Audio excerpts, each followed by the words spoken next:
Okay, അപ്പം നമ്മൾ ഇന്നത്തെ ക്ലാസ് സ്റ്റാർട്ട് ചെയ്യാണ്. കഴിഞ്ഞ ക്ലാസ്സിൽ യഥാർത്ഥത്തിൽ അത് ഒരു ഇൻകംപ്ലീറ്റ് വീഡിയോ ആയിരുന്നു. അപ്പോൾ അതിൻ്റെ ഒരു കണ്ടിന്യൂഷനിലേക്ക് പോവുകയാണ്. ലാസ്റ്റ് ക്ലാസ്സിലെ ഡിസ്കഷൻ എനിക്ക് ഓർമ്മയുണ്ടാവും. എന്താണ് ടെമ്പറേച്ചർ ഡിപ്പെൻഡൻസ് ഓഫ് റെസിസ്റ്റൻസിനെ ആയിരുന്നു നമ്മൾ ഡിസ്കസ് ചെയ്തുകൊണ്ടിരുന്നത്. ആ ഇക്വേഷനൊക്കെ നിങ്ങൾക്ക് ഓർമ്മയുണ്ടാവും. 0 ഡിഗ്രി സെൽഷ്യസിലെ റെസിസ്റ്റൻസ് R0 ആണെങ്കിൽ T ഡിഗ്രി സെൽഷ്യസിലെ റെസിസ്റ്റൻസ് കണ്ടുപിടിക്കാനുള്ള equation RT equals R0 into 1 plus alpha T എന്ന് പറയുന്ന ഇക്വേഷൻ വന്നു. ശ്രദ്ധിക്കേണ്ട കാര്യം, അവിടെ ടി എന്ന് പറയുന്നത് ഡിഗ്രി സെൽഷ്യസിൽ തന്നെ ആയിരിക്കണം നമ്മൾ മെൻഷൻ ചെയ്യേണ്ടത്. Okay, alpha temperature coefficient of resistance ആണ്. ആക്ച്വലി ഇത് 3 തരം ഉണ്ടെന്നും കഴിഞ്ഞ ക്ലാസ്സിൽ നമ്മൾ പറഞ്ഞായിരുന്നു. Positive alpha, negative alpha and zero alpha. Positive alpha means as temperature increases resistance also increases. Increase ചെയ്യാനുള്ള കാരണമൊക്കെ നമ്മൾ പറഞ്ഞായിരുന്നു. ടെമ്പറേച്ചർ ഇൻക്രീസ് ചെയ്യുമ്പോൾ റേറ്റ് ഓഫ് കൊളിഷൻ ഇൻക്രീസ് ചെയ്യും, അങ്ങനെ റിലാക്സേഷൻ ടൈം ഡിക്രീസ് ചെയ്യും, അങ്ങനെ റെസിസ്റ്റൻസ് ഇൻക്രീസ് ചെയ്യും. ഓക്കെ, സോ മെറ്റൽസിന് അല്ലെങ്കിൽ കണ്ടക്ടേഴ്സിന് പോസിറ്റീവ് ആൽഫയാണ്, സെമി കണ്ടക്ടേഴ്സിന് നെഗറ്റീവ് ആൽഫയാണ്. അതിന്റെ ഡിസ്കഷൻ അല്ലെങ്കിൽ അതിന്റെ ഒരു റീസൺ എന്താണെന്നുള്ളത് നമുക്ക് പിന്നെ ഡിസ്കസ് ചെയ്യാം. ഇന്ന് നമ്മൾ ചെയ്യാൻ പോകുന്നത് എന്താണെന്ന് ചോദിക്കുകയാണെങ്കിൽ, ഈ ടെമ്പറേച്ചർ ഡിപ്പെൻഡൻസ് ഓഫ് റെസിസ്റ്റൻസ് കണ്ടക്ടേഴ്സിന്റെയും സെമി കണ്ടക്ടേഴ്സിന്റെയും അല്ലെങ്കിൽ ഇൻസുലേറ്റേഴ്സും ഇതേ കാറ്റഗറിയാണ് എന്നറിയുക.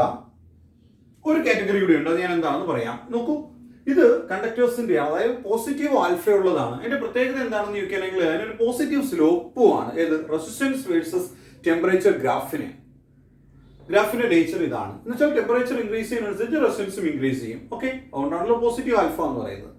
ഇനിയുള്ളത് നെഗറ്റീവ് ആൽഫയുള്ള സെമി കണ്ടക്ടേഴ്സും ഇൻസുലേറ്റേഴ്സും ആണ്.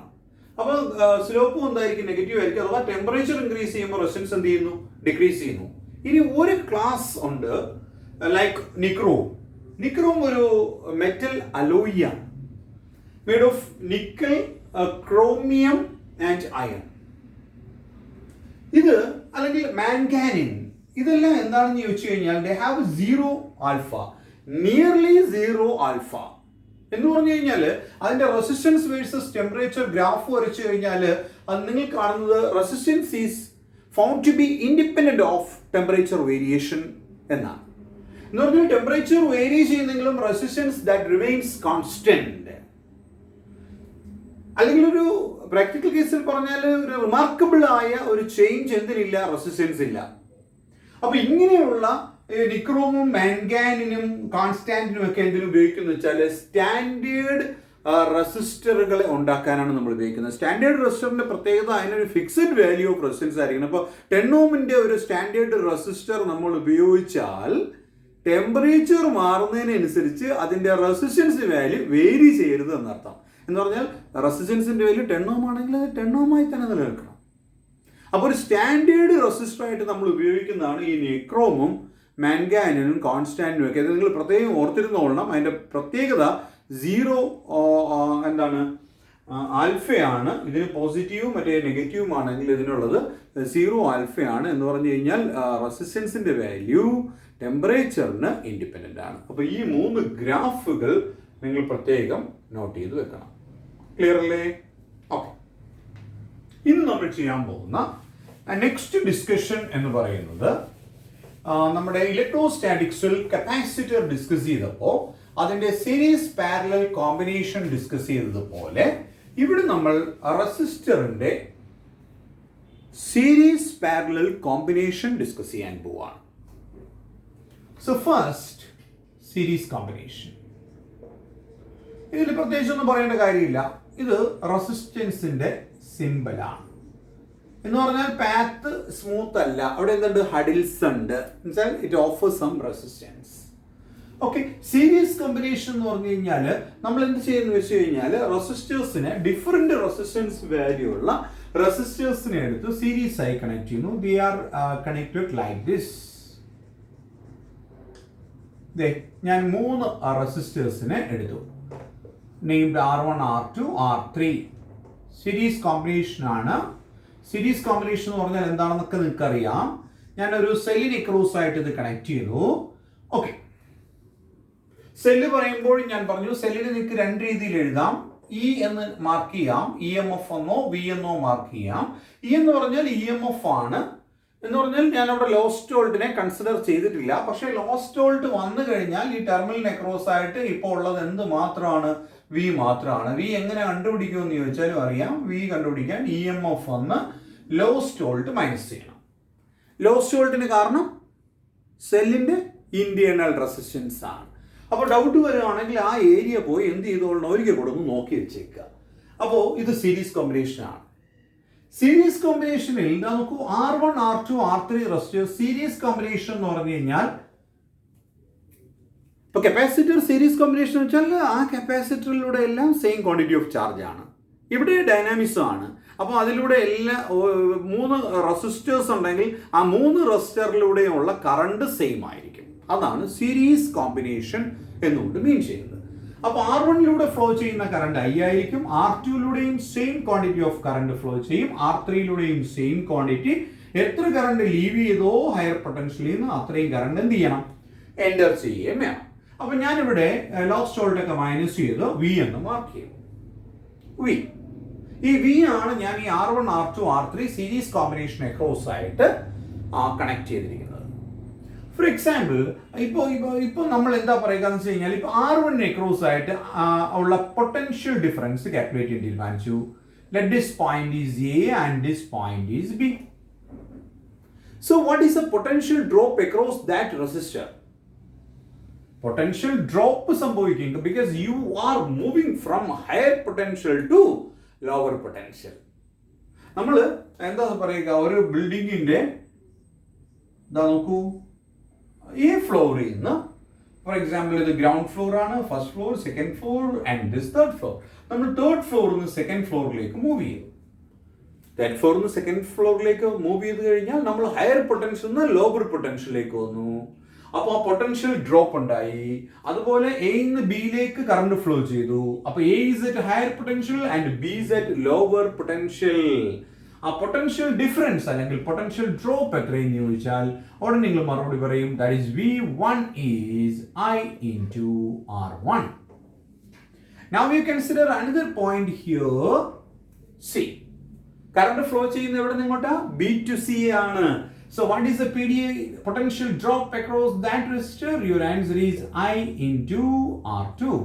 Now you consider another point D, and the PD potential drop across R3 is I into R3. Is that clear? PD across AD. AD ക്ക് across ആയ PD. AD ക്ക് across ആയ PD എന്ന് പറഞ്ഞാൽ അതാണ് ഈ cell offer ചെയ്യുന്ന PD. അഥവാ സെൽ ഓഫർ ചെയ്യുന്ന പി ഡി വി എ നിങ്ങൾക്ക് എങ്ങനെ ഇപ്പോൾ എഴുതാം? P D across A B plus P D across B C plus P D across C D. എടാ, എ ബിക്ക് അക്രോസ് ആയ പി ഡി പ്ലസ് ബി സിക്ക് അക്രോസ് ആയ പി ഡി പ്ലസ് സി ഡിക്ക് അക്രോസ് ആയ പി ഡി ആയിരിക്കും total potential difference. മൂന്നാമത്തെ നിലയിൽ നിന്ന് പറഞ്ഞാൽ ഗ്രൗണ്ട് ഫ്ലോറിൽ കൊണ്ടുവന്നു കഴിഞ്ഞാൽ ഓരോ നില താഴേക്ക് വരുന്നതിനനുസരിച്ചും അവന് പൊട്ടൻഷ്യൽ ഡ്രോപ്പ് ഉണ്ടാവും. ഈ 3 പൊട്ടൻഷ്യൽ ഡ്രോപ്പുകളുടെ സം ആയിരിക്കും അവന്റെ ആക്ച്വൽ പൊട്ടൻഷ്യൽ ഡ്രോപ്പ്. അതുപോലെ ഇവിടെ വി എ നിങ്ങൾക്ക് റീറേറ്റ് ചെയ്യാം. That is V1 plus V2 plus V3. Is that clear? നമ്മൾ സീരീസ് കോമ്പിനേഷൻ ഡിസ്കസ് ചെയ്യാൻ പോവുകയാണ്. അപ്പൊ ഞാൻ പറയുകയാണ്, ഈ 3 കപ്പാസിറ്ററുകളെ ഞാൻ സീരീസ് ആയിട്ട് കണക്ട് ചെയ്ത് വെച്ചിരിക്കുകയാണ്. ഇങ്ങനെ സീരീസ് ആയി കണക്ട് ചെയ്യുമ്പോൾ നമുക്ക് ഒരു ഈക്വലന്റ് സർക്യൂട്ട് ഞാൻ വരയ്ക്കാൻ പോവാണ്. ഈക്വലന്റ് സർക്യൂട്ട് എന്ന് പറഞ്ഞാൽ എനിക്കിപ്പോൾ 3 റെസിസ്റ്റേഴ്സിനെ ഉപയോഗിക്കേണ്ട, പകരം ഞാൻ തീരുമാനിക്കുന്നു ഈ 3 റെസിസ്റ്റേഴ്സിനെ ഒരു സിംഗിൾ റെസിസ്റ്റർ ഉപയോഗിച്ച് റീപ്ലേസ് ചെയ്യാൻ തീരുമാനിച്ചു. ആ റെസിസ്റ്ററിന് ഉണ്ടായിരിക്കേണ്ട വാല്യൂ ഇതിന് ഇക്വലന്റ് ആയ റെസിസ്റ്റർ ആകുന്നു. അപ്പോൾ അതിന് ഞാൻ R ഇക്വലന്റ് എന്ന് മാർക്ക് ചെയ്തു. R ഇക്വലന്റ് എന്ന് പറഞ്ഞാൽ മനസ്സിലായി? R1 R2 R3 റെസിസ്റ്റേഴ്സിനെ സീരീസ് ആയി കണക്ട് ചെയ്യുമ്പോൾ അവൻ ഓഫർ ചെയ്യുന്നത് എത്ര റെസിസ്റ്റൻസ് ആകട്ടെ അതിന് equivalent. So there is R equivalent. I ampere current flow ചെയ്യുന്നത്, അപ്പോൾ ഇവിടെ I ആംപിയർ കറണ്ട് തന്നെ ഫ്ലോ ചെയ്യണം. ഇത് ഞാൻ ഏത് പോയിന്റ്സിന് ഇത്തരം 3നെ ഇളക്കി കളയുകയാണ്. ഈ R1 R2 R3ക്ക് പകരമാണ് ആരെ വെക്കുക? R ഇക്വലന്റിനെ. അപ്പൊ ഈ പോയിന്റ് എ ആണ്, ഈ പോയിന്റ് എന്താണ്? ഡി ആണ്. ആ പൊട്ടൻഷ്യൽ ഡിഫറൻസ് ഞാൻ എത്രയെന്നാണ് എടുത്തിരിക്കുന്നത്? V എന്നാണ് മാർക്ക് ചെയ്യുക. അപ്പൊ V equals, you can write I into R equivalent. Is that clear? So ഇവിടെ ഞാൻ V ക്ക് പകരം I into R equivalent. What is V1? It is I R1. This is I R2. and this is I R3. So you can write R equivalent is R1 plus R2 plus R3. So that is all about the series combination of resistors. R1, R2, R3 resistance ഉള്ള 3 റെസിസ്റ്ററിനെ എടുത്ത് series ആയി connect ചെയ്യുമ്പോൾ effective resistance എന്ന് പറയുന്നത് individual റെസിസ്റ്ററുകളുടെ some ആയിരിക്കും. വളരെ simple ആണ് അല്ലേ? ഇൻഡിവിജ്വൽ റെസിസ്റ്ററുകളുടെ സം ആയിരിക്കും എന്നറിയുക. അപ്പൊ നിങ്ങൾ ഐഡന്റിക്കൽ റെസിസ്റ്റേഴ്സ് ആണ് കാൽക്കുലേറ്റ് ചെയ്തിരുന്നെങ്കിൽ നിങ്ങൾക്ക് R plus R plus R 3R, കാരണം 3 റെസിസ്റ്റേഴ്സ്. N റെസിസ്റ്റേഴ്സിനെയാണ് നിങ്ങൾ കണക്ട് ചെയ്ത് വെച്ചിരിക്കുന്നതെങ്കിൽ നിങ്ങൾ അവിടെ എന്തെന്ന് എഴുതും? NR എന്ന് എഴുതും. അത്രയേ ഉള്ളൂ. അപ്പോൾ അത്രയും സിമ്പിൾ ആണ് കാര്യം. അപ്പോൾ റെസിസ്റ്റേഴ്സ് എന്ത് ചെയ്യും? ആഡ് ചെയ്ത് വരും. എങ്ങനെയാണെങ്കിൽ സീരീസ് കോമ്പിനേഷനിൽ. Is that clear? Okay. Now അടുത്ത കോമ്പിനേഷൻ അത് നിങ്ങൾക്കറിയാം എന്താണ്? പാരലൽ കോമ്പിനേഷൻ ആണ്. കപ്പാസിറ്ററിൽ നമ്മൾ സീരീസ് കഴിഞ്ഞ് അടുത്ത് ഡിസ്കസ് ചെയ്തത് എന്താണ്? പാരലൽ കോമ്പിനേഷൻ ആണ് റെസിസ്റ്റേഴ്സിന്റെ. അപ്പോൾ ഞാൻ പാരലൽ കോമ്പിനേഷനിലേക്ക് പോവാണ്. Second one is the parallel combination. റെസിസ്റ്ററുകളുടെ പാരലൽ കോമ്പിനേഷൻ. പാരലൽ കോമ്പിനേഷൻ എന്ന് പറഞ്ഞു കഴിഞ്ഞാൽ ഇത് നോക്കൂ, എൻ്റെ കയ്യിൽ ഒരു റെസിസ്റ്റർ ഉണ്ട്. First one, okay, and this is the second one, and this is the third one. They are connected like this, and across these two common points we connect a cell that can offer a potential difference V. So the resistors are named R1, R2, R3. എടാ parallel combination series കോമ്പിനേഷനിൽ ഓരോ കമ്പൗണ്ടിലൂടെയുള്ള current same ആണെങ്കിൽ parallel കോമ്പിനേഷനിൽ ഈ കമ്പോണൻസിന് cross ആയ potential difference same ആയിരിക്കും.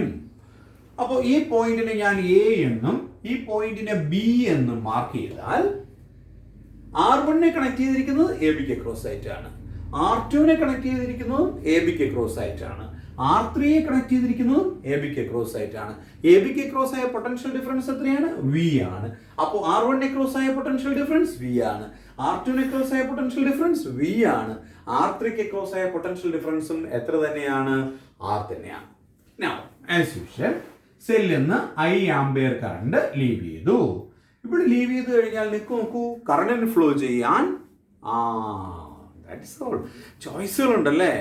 ഒന്നുകിൽ R1ലൂടെ flow ചെയ്യാം, R2ലൂടെ ഫ്ലോ ചെയ്യാം, R3യിലൂടെ ഫ്ലോ ചെയ്യാം. നമുക്ക് ഉള്ളൊരു നേച്ചർ പോലെ തന്നെയാണ്. റോഡിൽ പോകുമ്പോഴത്തേക്ക് നമ്മൾ എപ്പോഴും പ്രിഫർ ചെയ്യുന്നത് എന്താണ്? പാരലൽ റോഡുകൾ ഉണ്ടെങ്കിൽ നമ്മൾ ട്രാഫിക് കുറഞ്ഞ റോഡ് പ്രിഫർ ചെയ്യും. അതുപോലെ ഇവിടെ റെസിസ്റ്റൻസ് കുറഞ്ഞ റോഡിലായിരിക്കും പ്രിഫർ ചെയ്യുക. അപ്പോൾ കറണ്ട് എന്തായാലും എന്ത് ചെയ്യും? ഡിവൈഡ് ചെയ്യും. കറണ്ട് ഡിവൈഡ് ചെയ്തു. കറണ്ട് എങ്ങനെ ഡിവൈഡ് ചെയ്തു? R1ലൂടെ I1, R2 I2 ആൻഡ് R3യിലൂടെ എത്ര ഫ്ലോ ചെയ്തു? I3 ഫ്ലോ ചെയ്തു.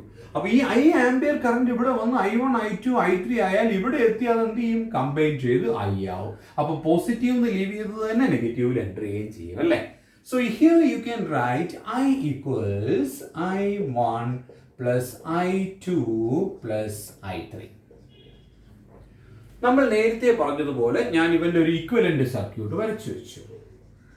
ഈ R1, R2, R3 റെസിസ്റ്ററുകളുടെ പാരലൽ കോമ്പിനേഷൻ വന്നപ്പോൾ എനിക്ക് ഇവന്മാരെ റീപ്ലേസ് ചെയ്യണം ഒരു സിംഗിൾ റെസിസ്റ്റർ ഉപയോഗിച്ച്. അതിനുണ്ടായിരിക്കേണ്ട റെസിസ്റ്റൻസിന്റെ വാല്യൂ ആണ് R equivalent. So R equivalent is current I ആണ്, പൊട്ടൻഷ്യൽ ഡിഫറൻസ് ഇതിനെ ക്രോസ് ആയിട്ടുള്ള V ആണ്, right? So that you can write V equals I into R equivalent. Or I is V by R equivalent. Clear?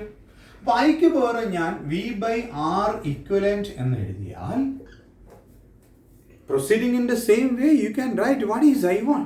I1 is what is PD across R1? Of course V. അപ്പോൾ V by R1. I2 PD across R2 is again V. So it is V by R2. Next it is V by R3. So you can write 1 by R equivalent is 1 by R1 plus 1 by R2 plus 1 by R3. ഇത് parallel കോമ്പിനേഷൻ്റെ equation ആണ്. എന്ന് പറഞ്ഞാൽ റെസിസ്റ്റൻസിനെ പാരലായിട്ട് connect ചെയ്യുമ്പോൾ reciprocal of the equivalent resistance എന്ന് പറയുന്നത് sum of the reciprocals of the individual resistance ആയിരിക്കും. Clear? For example നമ്മളൊരു കേസ് എടുക്കുകയാണ് for identical for n identical resistors അല്ലെങ്കിൽ say let for two identical resistors. Equation 1 by R equivalent is 1 by R plus 1 by R, and that is, or R equivalent is, you can write R by 2. Clear? Therefore, for n identical resistors, R equivalent is R by n. അപ്പോൾ ഇത് identical ആണെങ്കിൽ നമുക്ക് എഴുതാം R equivalent കണ്ടുപിടിക്കാനുള്ള equation R by n ആയിരിക്കും. ഇത്രയും കാര്യങ്ങൾ നിങ്ങളുടെ കയ്യിൽ അറിഞ്ഞിരിക്കണം. അപ്പോൾ 1 by R equivalent എന്ന് പറയുന്നത് 1 by R1 plus 1 by R2 plus 1 by R3 ആണ്. ഐഡന്റിക്കൽ രണ്ടെണ്ണം ഐഡന്റിക്കൽ ആണെങ്കിൽ 1 by R equivalent is 1 by R plus 1 by R. Okay, R plus R 2R by R square ആണ്, that is 2 by R ആണ്. 1 by R equivalent or R equivalent is R by 2. അതേപോലെ നമ്മൾ n identical എഴുതിയാൽ it is R by n. ഇതാണ് parallel combination of resistors. Is that clear? അപ്പോൾ ഇത് രണ്ടും കൃത്യമായി ഒന്ന് മനസ്സിലാക്കിയിരിക്കണം. നോട്ട് കറക്റ്റ് ചെയ്യണം. അതിനെ നിങ്ങൾ എന്ത് ചെയ്യുക, നോട്ട്സ് എഴുതിയിട്ട് അതിനെ ഫോട്ടോ എടുത്ത് എനിക്ക് സെൻഡ് ചെയ്യുകയും വേണം. അപ്പം നമ്മൾ ഈ ക്ലാസ് ഇപ്പോൾ നിർത്തുകയാണ്. നെക്സ്റ്റ് ക്ലാസ് നമ്മൾ സെല്ലിൻ്റെ കോമ്പിനേഷൻ ആയിരിക്കും. Okay, by.